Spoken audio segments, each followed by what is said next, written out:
Rahayu, Om Swastiastu, Namo Buddhaya, Salam Kebajikan, Nusantara.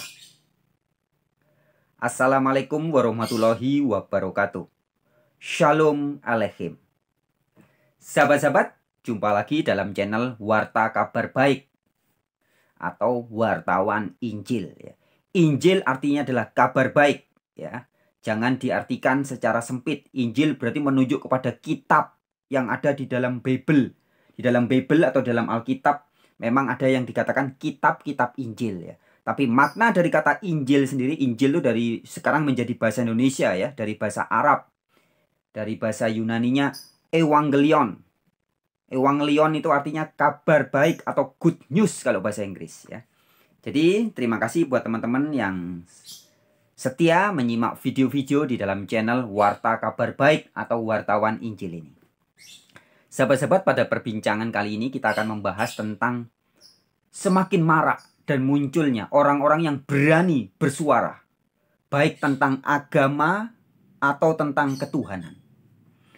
Di video yang terdahulu sudah saya sampaikan bahwa sesungguhnya di Indonesia ini kita dijamin, kita dijaga oleh sila pertama dari Pancasila, ketuhanan yang Maha Esa.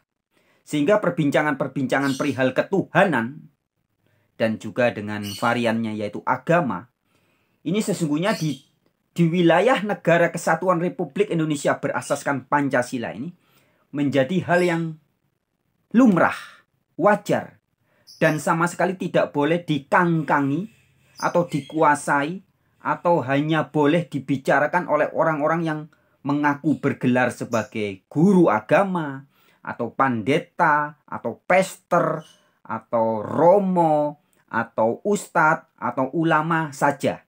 Tidak, ya. Tapi siapapun Anda yang menjadi bagian dari negara kesatuan Republik Indonesia berhak bicara hal-hal terkait agama dan ketuhanan khususnya. Karena sila pertama Pancasila adalah ketuhanan yang Maha Esa. Sahabat-sahabatku, terkhusus bagi para penganut agama, ya, yang mengajarkan misi atau penyebaran agama. Langsung aja tanpa basa-basi saya sebutkan agama-agama seperti Kristen, seperti agama. Saya tekankan di kata agama, ya, bukan di Kristen, tapi agama Kristen. Ya, karena Kristen dan agama Kristen itu beda. Kristen adalah pengikut Kristus. Kalau agama Kristen adalah sebuah sistem, sebuah organisasi yang dibuat manusia yang diberi nama Kristen, ya, sehingga jadi agama Kristen. Begitupun dengan agama Islam, ya. Dua agama ini sudah bukan rahasia lagi, adalah agama misi. Artinya agama yang mengajak orang lain untuk ikut ke dalam agamanya. Nah, tentu saja jika ada orang-orang atau bahkan banyak orang yang sering mempertanyakan ajaran dari agama-agama yang misi ini, agama-agama yang sering mengajak orang ini, tentunya menjadi hal yang wajar, ya. Sebagai ilustrasi, jika ada sebuah pabrik memberitakan atau mengatakan menjual kecap yang nomor 1, sedangkan kecap yang lainnya kualitasnya tidak bagus, hanya kecapnya sendiri yang paling bagus, ya, maka masyarakat luas berhak untuk menguji dan mempertanyakan tentang kecap itu. Ini sudah menjadi hal yang otomatis, ya. Demikian juga ketika ada orang memberitakan atau mengabarkan agamanya sebagai agama yang katanya paling bagus, paling benar, paling hebat, paling sempurna, maka efek atau akibat dari pemberitaan itu tentunya akan menuai sebuah pengujian, ya. Jadi kalau agama A misalkan memberitakan bahwa ini agama paling sempurna, agama paling benar, nah, maka jangan menghalangi ketika banyak orang ingin mempertanyakan dan menuntut bukti-bukti dari jargon-jargon yang dikatakan katanya paling sempurna, paling bagus, paling hebat, paling baik, dan sebagainya. Nah, dengan demikian munculnya orang-orang yang semakin hari di NKRI ini yang semakin berani mempertanyakan tentang konsep ketuhanan yang ditawarkan oleh agama-agama tertentu itu menjadi hal yang keniscayaan dan wajar. Jelas ya sahabat-sahabatku. Sekali lagi, jika ada kelompok yang memberitakan agamanya sebagai agama paling bagus, paling benar, maka kelompok ini juga harus berani dan bersedia menerima, diuji oleh banyak orang. Harus siap diuji, harus siap dipertanyakan. Nah, ini sebuah efek yang sangat lumrah dan niscaya. Nah, sahabat-sahabatku, demikian juga bagi guru-guru atau orang yang dianggap sebagai guru dari agama itu. Misalkan yang disebut sebagai pendeta atau pastor atau siapa lagi, pester, ya. Atau disebut sebagai ulama atau ustadz. Ustadz itu artinya kan guru, ya. Maka mereka orang-orang ini juga harus siap sedia jika selalu dimintai pertanggungjawaban atau diuji bahkan ilmu yang diberitakan. Ya, jadi ini zaman now sudah tidak seperti zaman dulu. Kalau zaman dulu mungkin orang yang dianggap guru agama selalu dianggap sakral, tidak boleh disentuh, tidak boleh dipertanyakan. Ya, itu sudah zaman dulu. Tapi zaman sekarang sudah tidak bisa lagi. Jika Anda atau saya atau ada seseorang yang berani mengaku sebagai guru, maka harus siap diuji ilmunya. Jadi jangan marah jika diuji dan bahkan jika dipreteli dan dibuktikan ternyata ilmunya hanya sebuah hoax atau kebohongan-kebohongan belaka. Ya, saya tidak mengatakan semua ulama, ustadz, pendeta, pastor adalah mengajarkan ajaran yang tidak bisa dipercaya atau ajarannya bohong, tidak. Ya. Tapi faktanya, realitanya. Nah, jadi kalau kita sudah ngomong fakta, ngomong realita, inilah kebenaran yang nyata, ya. Faktanya, realitanya, banyak sekali orang yang menyebut diri sebagai pendeta, sebagai teolog, sebagai pastor, ya, bahkan gelarnya ada yang doktor, ada yang profesor. Ternyata setelah diuji, ajarannya ternyata berbeda dengan sebagaimana mestinya. Di dalam channel Wartawan Injil ini saya sudah sering kali memberikan contoh yang nyata, ya. Misalkan di dalam dunia gereja banyak orang yang selama ini dianggap sebagai guru hebat, guru besar. Orang yang sangat mulia, sering muncul di TV, ya. Sering memberikan pengajaran-pengajaran melalui televisi. Sebut aja namanya, nggak usah banyak supaya tidak menjadi fitnah, ya. Misalkan saya berikan contoh Bapak Bambang Nursena yang banyak orang di dunia gereja dianggap sebagai pakar, ahli sejarah. Ya. Tapi di dalam channel Wartawan Injil ini saya sudah berikan beberapa video yang sangat jelas membuktikan bahwa ternyata orang yang dianggap pakar sejarah itu tidak lebih daripada seorang pereka-reka, tukang ngakali, bahkan pembohong, penghasut, dan penebar fitnah. Saya sudah buat video itu, ya. Teman-teman bisa lihat nanti di video yang lain yang membahas tentang kebohongan, hasutan, dan fitnahan-fitnahan Bambang Nursena. Padahal dia adalah seorang yang dianggap hebat di kalangan gereja tertentu. Bahkan sering muncul di TV. Bahkan gelarnya adalah doktor. Doktornya adalah ahli hukum. Tapi kelakuannya ternyata seperti itu. Atau nama lain seperti pendeta Ezra Alfred Soru juga. Saya sudah buat videonya yang menelanjangi ajaran-ajaran yang tidak alkitabiah yang disampaikan oleh Ezra Alfred Soru ataupun oleh gurunya seperti misalkan Stephen Tong, ya. Stephen Tong adalah di dalam dunia gereja di Indonesia cukup dikenal sebagai pendeta yang katanya hebat, katanya senior dan sebagainya. Gelarnya juga doktor itu, Dr. Stephen Tong. Tapi saya buktikan bahwa ternyata ajaran-ajaran yang disampaikan, ajaran-ajaran inti, ya, tentang kealahan yang disampaikan oleh pendeta Stephen Tong adalah bertentangan dengan kitab suci, dengan Alkitab. Dan beberapa nama-nama yang lain seperti ada Rita Wahyu, kemudian Gadas Deki, dan lain-lainnya ya. Nah, di kalangan orang-orang yang agama, saya bicara agama ya, agama Islam juga demikian. Banyak orang yang ngaku-ngaku agama Islam, tapi setelah kita uji, ada sebagian dari ustadz-ustadznya pun mengajarkan ajaran-ajaran yang bertentangan dengan Al-Quran, bahkan tidak Islami. Beberapa nama pernah saya ulas di dalam channel Wartawan Injil ini, seperti misalkan Adi Hidayat, kemudian siapa lagi? Abdul Somad ya. Teman-teman bisa cari videonya. Saya sudah ungkapkan orang-orang yang dianggap hebat. Abdul Somad itu ngatakan, wah, ulama besar. Ternyata ajarannya bertentangan dengan ajaran Al-Quran. Adi Hidayat juga yang dianggap, wah, itu kan sama tuh, gelarnya sama-sama LC itu. Adi Hidayat, Abdul Somad, ternyata juga ajaran-ajarannya banyak yang mengandung kebohongan. Ya, teman-teman bisa lihat di video yang terdahulu ya. Kemudian juga yang belakangan lagi rame tentang kasus doktor, ini doktor juga nih, Ustadz Khalid Basalamah ya. Ajaran yang disampaikan oleh Ustadz Khalid Basalamah ini sudah diikuti banyak orang, ribuan, mungkin ratusan ribu di Indonesia. Dengan cara penyampaian dia yang terkesan santun, kayaknya sopan, baik ya. Tapi bagi orang-orang yang betul-betul meneliti ajarannya akan paham bahwa ajaran yang disampaikan oleh Khalid Basalamah ini ajaran yang sangat mengerikan. Islam yang diberitakan oleh Khalid Basalamah ini Islam yang sama sekali tidak menjadi rahmatan lil alamin, tapi menakutkan bagi alam semesta.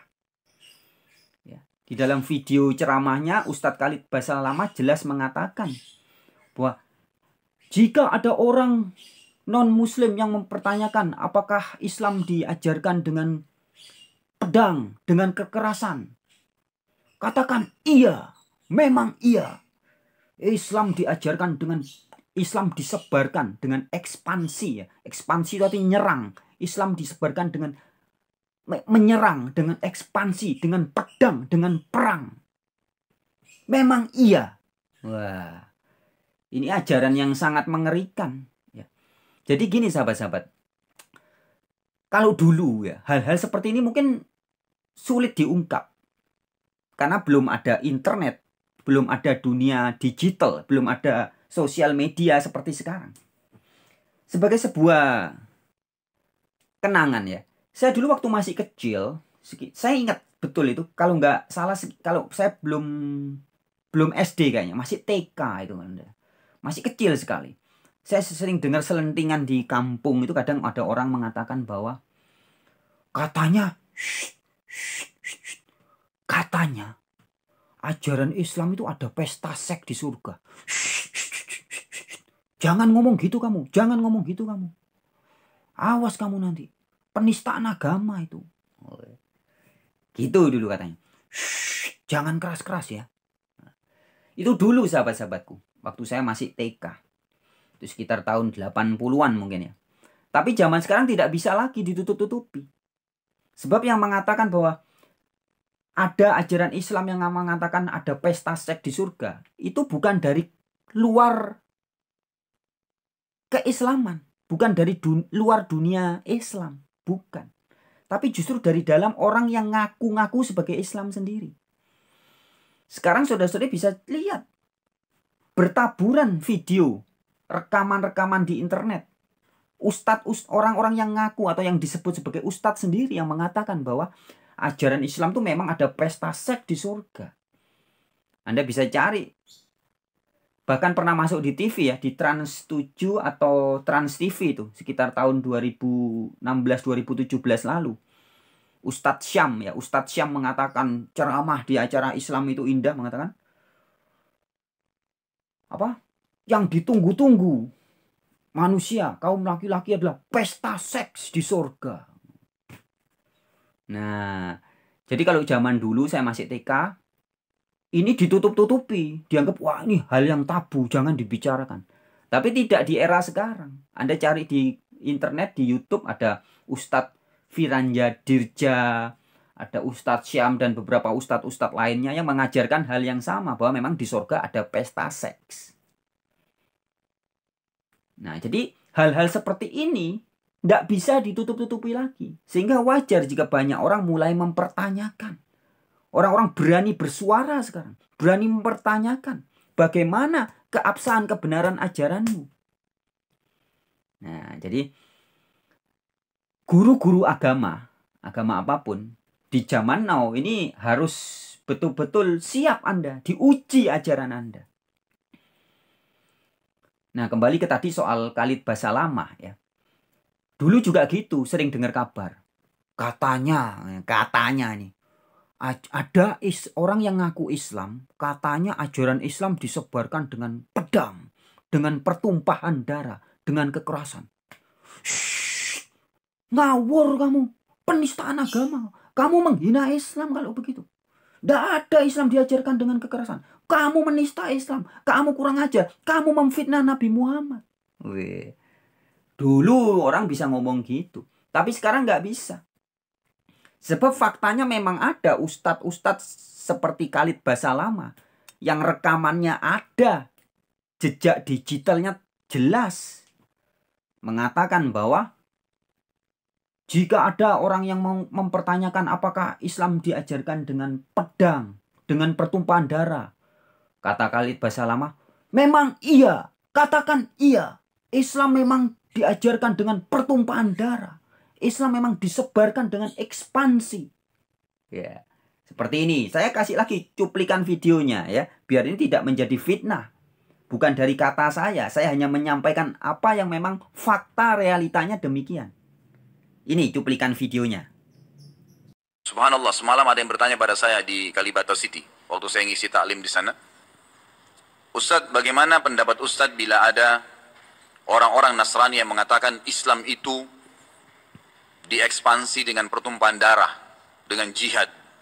Dan bagaimana pendapat Ustadz juga dengan masalah poligami? Mereka menghardik masalah poligami.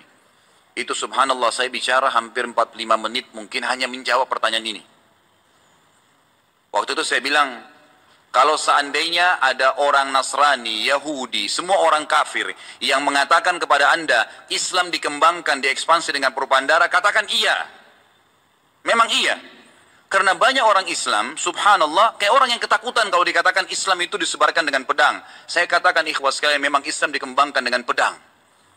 Jihad itu dikumandangkan memang dari dulu.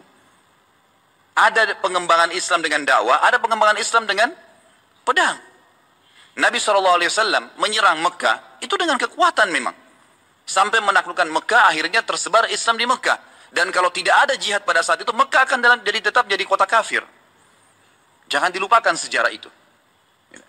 Bagaimana Umar bin Khattab radhiyallahu anhu menyebarkan pasukan 12.000 orang dipimpin oleh Sa'ad bin Abi Waqqas radhiyallahu anhu. Kemudian juga terjadi dua perang besar di zaman Umar bin Khattab. Ada perang Yarmuk yang dipimpin Khalid bin Walid. 12.000 orang melawan 250.000 orang pasukan Romawi dan dimenangkan oleh kaum muslimin waktu itu. Sehingga mayoritas wilayah Romawi runtuh, wilayah Afrikanya dan wilayah negeri Syamnya. Kemudian pasukan yang kedua dikirim ke wilayah Qadisiyah. Qadisiyah melawan Persia. Ini 350.000 pasukan Persia dilawan dengan 12.000 pasukan muslim dan dua-duanya menang. Dengan ekspansi Islam seperti itu jihad, mereka kalah orang-orang kafir ini. Akhirnya Islam tersebar di wilayah mereka. Tahukah Anda, 6 orang ulama hadis dari Bukhari, Muslim, Abu Dawud, Tirmidzi, Ibnu Majah dan Nasai, semua ini orang dari Persia. 6-6-nya nih. Gara-gara Islam dulu diekspansi oleh Umar bin Khattab sampai ke sana dan akhirnya mereka masuk Islam, dari anak turunannya keluar ulama hadis yang kita pegangi banyak hadisnya. Itu awalnya dari jihad. Awalnya dari jihad. Banyak orang subhanallah menganggap takut kalau mengatakan Islam disebarkan dengan pertumpahan darah. Memang benar. Tapi kita fair. Pada saat maju menawarkan peperangan, kita tawarkan Islam dulu. Tidak bisa Islam, tidak bisa orang jihad kalau tidak tawarkan nih. Kecuali kalau kita diserang tiba-tiba. Kalau untuk ekspansi, syarat mutlak disepakati oleh jumhur ulama, harus tawarkan Islam dulu. Kalau mereka nolak baru jizyah, upeti. Kalau mereka nolak baru perang. Dan ini tanpa nunggu kita diserang. Memang ini ekspansi. Memang ekspansi Islam. Disebarin Islam itu. Gitu kan? Kalau mereka nolak terjadi peperangan. Ini memang peperangan. Kasus saya katakan Mekah misalnya. Kemudian waktu Nabi SAW menyerang Tabuk. Gitu kan? Perang Hunain, waktu Nabi SAW melanjutkan menyerang wilayah-wilayah yang mendekati kota Taif, gitu kan. Dan banyak peperangan-peperangan yang lain. Nabi SAW ekspansi Islam. Abu Bakar mengutus untuk memerangi Aswadul Unsi, untuk memerangi juga ya Musailam al-Kadzab di wilayah Yaman yang mengaku sebagai Nabi, dihabiskan oleh Abu Bakar dengan peperangan memang. Sehingga habis fitnah itu, nggak ada fitnah lagi. Tapi kita fair datang, menawarkan Islam, nolak, baru kemudian ya kita bayar jizyah, kalau nolak baru perang. Yang mengatakan kepada Anda Islam dikembangkan, diekspansi dengan perubahan darah, katakan iya. Memang iya. Ya, jelas ya sahabat-sahabatku ya. Jadi di zaman sekarang, terutama muda-mudi, para remaja dan orang-orang yang mau berpikir kritis, Anda bebas mempertanyakan ajaran-ajaran atau konsep-konsep ketuhanan yang diajarkan oleh agama-agama tertentu. Orang tidak lagi seperti dulu, gampang asal percaya. Kalau yang ngomong orang pakai baju putih, ngaku ustadz, ngaku pendeta, ngaku pastor, ya percaya saja, pastor tidak mungkin salah. Ya. Dulu di gereja Katolik juga ada jargon slogannya, gereja Katolik tidak bisa salah. Ya. Tapi tidak berlaku di zaman sekarang. Orang sudah kritis, bukti-bukti sudah nyata. Di dalam banyak video di channel wartawan ini saya sudah buktikan kekeliruan-kekeliruan ajaran gereja Katolik, terutama tentang konsep kealahan ini, tentang konsep God. Ya. Saya membuat video yang membongkar kekeliruan-kekeliruan Trinitas itu bukan 1, 2, 10, 15, 70, bukan. Sudah ratusan. Ya. Sudah ratusan video yang membongkar kekeliruan-kekeliruan ajaran Trinitas. Dan itu bisa diuji. Siapa saja Anda, anak mulai dari anak SD sampai orang tua, Anda bisa buka sendiri di Alkitab. Anda bisa mempertanyakan kalau ada pendeta atau pastor mengatakan bahwa Allah yang diberitakan di Alkitab adalah Trinitas. Anda bisa uji, bisa ajak diskusi, bisa ajak debat pastor atau pendeta itu. Bapak pastor, Bapak pendeta, Anda mengatakan Allah di dalam Alkitab katanya Trinitas. Ayo buktikan mana ayatnya. Nah. Ya. Jadi intinya sahabat-sahabat yang ingin saya sampaikan adalah zaman sekarang ini adalah wis titi wanci nih. Sudah tiba saatnya. Orang tidak boleh lagi takut untuk bersuara dan mempertanyakan apa yang sudah dikunyah oleh orang lain. Sudah dikunyah artinya, jadi gini, seringkali orang mengikuti ajaran suatu agama atau ajaran dari pendeta atau pastor atau guru agamanya atau ustadznya atau ulamanya itu seperti ilustrasinya seperti orang makan duren. Orang makan durian kan harusnya dimakan sendiri. Durian dipegang sendiri. Yang bukain boleh orang lain. Tapi yang megang, yang makan sendiri ya harus pribadi. Dirinya sendiri. Jangan dikunyahkan dulu oleh orang lain. Kemudian diceritain rasanya durian. Durian itu rasanya begini, begini. Tidak bisa Anda memahami rasa durian hanya dengar dari cerita orang lain. Anda harus memahami dengan merasakan sendiri. Nah, begitupun zaman sekarang kan orang tidak lagi gampang percaya. Ada pendeta atau pastor mengatakan, menurut Alkitab, Yesus adalah Allah yang maha kuasa yang menjelma jadi manusia. Tanya sekarang, mana ayatnya? Mana ayatnya di Alkitab mengatakan Yesus adalah Allah yang maha kuasa yang menjelma jadi manusia? Mana? Nggak ada. Kalau zaman dulu bisa orang dibohongi. Zaman sekarang nggak bisa. Nggak semudah. Masih bisa, tapi tidak semudah itu. Alkitab digital sudah banyak. Kemudian banyak juga video-video seperti channel Wartawan Injil ini yang membongkar kebohongan-kebohongan pendeta dan pastor-pastor soal Trinitas. Bukan cuma channel ini, ada banyak channel. Kalau Anda buka di channel bahasa Inggris ya, Anda ketik aja The Only True God atau The False of Trinity, kesalahan Trinitas, kebohongan Trinitas. Di channel-channel berbahasa Inggris ada banyak sekali. Nah, begitupun dengan saudara-saudari, teman-teman, sahabat-sahabat kelompok agama Islam. Sama juga. Ingat, Islam dikatakan oleh Nabi Muhammad pecah paling banyak. Digambarkan pecahnya menjadi 73 golongan. Yahudi 71. 70-nya ini nggak selamat, 1 selamat. Umat Kristen pecah atau umat Nasrani pecah menjadi 72 golongan. 1 golongan selamat, yang 71 lainnya nggak selamat. Umat pengikut Nabi Muhammad yang ngaku pengikut Nabi Muhammad pecah menjadi 73 golongan. 72 lainnya nggak selamat, yang 1 selamat. Nah, jadi teman-teman sekarang bisa kritis. Bagaimana kira-kira ajaran Islam yang benar itu seperti apa? Sudah tidak lagi harus ikut katanya Pak Ustadz, katanya ulama, katanya imam ini, imam itu, tidak. Tapi Anda bisa cek sendiri, Anda bisa uji sendiri. Sebagai contoh, di Indonesia sekarang, di video yang beberapa hari yang lalu saya sudah tampilkan ya, ada ajaran Ustadz Khalid Basalamah yang mengatakan bahwa Islam memang diajarkan dengan kekerasan, dengan ekspansi, dengan pertumpahan darah, dengan pedang, dengan perang. Lah kalau ajaran Khalid Basalamah ini dipercayai orang banyak kan bahaya. Bahaya ini. Ajaran Wahabi yang sudah ditolak di Arab Saudi, ditolak di negara-negara lain, datang ke Indonesia, mau menyebar luas, mau mengekspansi Indonesia, mau menyerang Indonesia.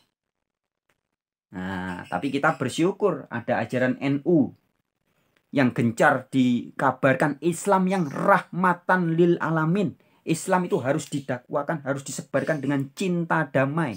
Tidak ada paksaan dalam Islam. Anda mau nerima silahkan, enggak ya silahkan. Tapi beda dengan ajarannya Khalid Basalamah. Islam versi Khalid Basalamah beda dengan Islam versi NU. Di video yang kemarin sudah saya sampaikan apa yang disampaikan oleh Gus Nuril. Islam itu tidak seperti yang diajarkan Khalid Basalamah. Nah, pada saat ini masyarakat Indonesia bisa melihat. Anda bisa memilih kira-kira dengan hati nurani, akal sehat Anda. Kira-kira Islam yang benar nih Islam versinya Khalid Basalamah atau Islam versinya Gus Nuril? Karena berbeda banget ini. Islamnya Khalid Basalamah itu Islam Wahabi yang sudah banyak ditolak, bahkan di Arab Saudi sendiri dinyatakan tuh ajaran terlarang. Karena menyebarkan Islam dengan pedang, dengan perang, dengan ekspansi, dengan nyerang, dengan maksa orang. Nah, jadi sekali lagi teman-teman di Indonesia harus bisa melihat ini. Terutama bagi teman-teman yang mengaku sebagai Islam, mengaku sebagai Muslim. Posisi Anda harus jelas. Anda mempercayai Islam versi Khalid Basalamah atau Islam versinya NU, Gus Nuril, Muhammadiyah yang yang cinta damai, yang menjadi rahmatan lil alamin, yang tidak memaksa, atau Islam yang seperti Khalid Basalamah yang memaksa. Ini jelas sangat berbeda, sama-sama ngaku Islam, tapi harus diuji. Begitupun dalam dunia gereja, semua gereja ngaku Kristen, tapi di channel Wartawan Injil ini saya sudah buktikan.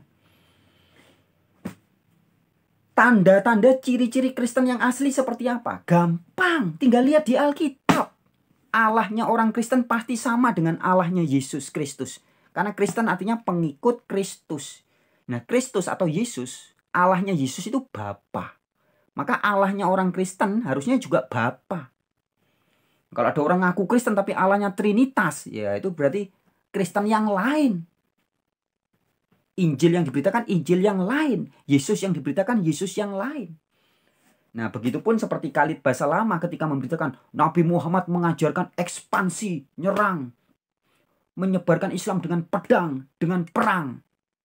Itu Nabi Muhammad yang lain. Sedangkan seperti yang disampaikan oleh guru-guru bangsa kita seperti Gus Dur, kemudian sekarang ada Pak Said Akil Sirot, kemudian ada juga Gus Nuril, ada juga di Muhammadiyah ada Kiai Haji Syafi'i Ma'arif, ya. Islam yang rahmatan lil alamin, Islam yang cinta damai. Nah, ini harus dipahami dengan teliti, sahabat-sahabatku. Jangan semua yang ngaku Islam berarti pasti Islam. Jangan. Karena bajunya bisa aja kedoknya ngaku Islam, tapi ajarannya beda. Nabi Muhammad yang diberitakan Kiai Haji Syafi'i Ma'arif, juga dengan siapa? Bapaknya Najwa Shihab itu, Pak Kurai Shihab, juga dengan Gus Dur almarhum, dengan Gus Nuril, yang diberitakan juga oleh Pak Said Akil Sirot, sangat berbeda dengan sosok Nabi Muhammad yang diberitakan oleh orang-orang seperti Khalid Basalamah. Beda. Jadi ada versi Nabi Muhammad yang berbeda. Hati-hati. Sama-sama mengatasnamakan Nabi Muhammad, tapi ajarannya sangat berbeda. Nah, begitupun dalam dunia gereja. Sama-sama mengatasnamakan ajaran Yesus, ajaran Alkitab, tapi ternyata beda. Nah, jadi masyarakat Indonesia harus hati-hati dan semakin jeli, sahabat-sahabatku. Jangan mudah percaya, tapi jangan mudah tidak percaya. Karena yang ngomong Frans Donald, wartawan Injil, wah pasti salah, jangan percaya. Jangan begitu. Karena yang ngomong Frans Donald, wah pasti benar. Jangan begitu. Kita harus menguji. Maka kalau di dalam Alkitab dikatakan, ujilah setiap roh. Oke sahabat-sahabat, sekian dulu pada video perbincangan kali ini. Ya, video ini saya hanya ingin mengingatkan, mengajak sahabat-sahabat, khususnya pemerhati channel Warta Kabar Baik atau Wartawan Injil ini, untuk lebih smart, lebih hati-hati dalam berpikir, dalam memakai hati Anda. Karena hari-hari ini semakin lama semakin sulit dan jahat. Tapi berbahagialah orang-orang yang senantiasa betul-betul Islam atau berpasrah diri, berserah diri kepada sang pemilik jagat raya ini. Siapakah dia? Dialah yang dalam Yahudi disebut sebagai Yod-Heh-Vav-Heh atau Hashem, yang artinya adalah sang nama, atau Yehovah yang oleh Yesus disebut sebagai Bapa, yang dalam bahasa Arab disebut sebagai Allah Subhanahu wa Ta'ala, yang juga disebut sebagai Tien, Sang Hyang Widiwasa, Sang Maha Manon, Sang Maha Kuasa, dan sebutan-sebutan yang lain. Oke, salam terima kasih buat siapapun yang menyimak channel ini. Jumpa lagi di video-video yang lain. Salam dari saya. Rahayu.